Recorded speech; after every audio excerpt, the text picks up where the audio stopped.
Bismillahirrahmanirrahim. My name is Sadiq. I'm here to correct some misconception about Islam. And some scholars who reported hadith, I'm not against them. But the hadith which I want to correct is about the age of Aisha when she got married to the Prophet. That the Prophet was 53 years old when he married Aisha at the age of 9. And the hadith was reported in Sahih Bukhari and Muslim. And Bukhari is a very notable scholar. So as Muslim was a notable scholar. Both of them reported the hadith.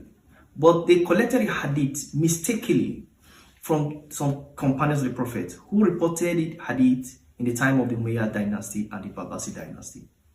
So the hadith which says that the Prophet, when he wanted to marry Aisha, he got married to Aisha at the age of 9. And then he was 53 years old. In some other narration, he said that the Prophet married Aisha at the age of 6 and consummated marriage at the age of 9. In your opinion, the hadith looks somehow pedophilia in nature. That the Prophet was a pedophile for marrying Aisha at that age. So I'm going to correct that misconception. Now, when you go to some history books of some great scholars like Tariq Islam, Bahadabi, and Bidayah wa Nihaya by Ibn Kathir, both of them reported the hadith give the life of the sister of Aisha, Asma bint Abu Bakr. Abu Bakr had Asma, Aisha, Abdul Rahman. Asma was 10 years older than Aisha, and Asma died 33 years after Hijrah when she was 100 years old.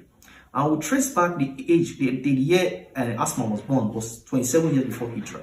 That means Asma was 10 years older than Aisha. That means Asma was born 27 years before Hijrah, and Aisha was born 17 years before Hijrah. And the Prophet married Aisha second year after Hijrah. When you do your calculation, brothers and sisters, that Aisha, who was born 17 years before Hijrah, and Prophet married her second year after Hijrah, that makes it 17 plus 2, make it 19. And the Prophet married Aisha at the age of 19. And with the akhlaq of the Prophet, as the Quran describes it, when it says in Surah Al-Najm, that Ma dhalla sahibukum ma hawa wa ma yantiqu an hawa in huwa illa wahyuha. What does it mean? It means that the Prophet neither err nor go astray.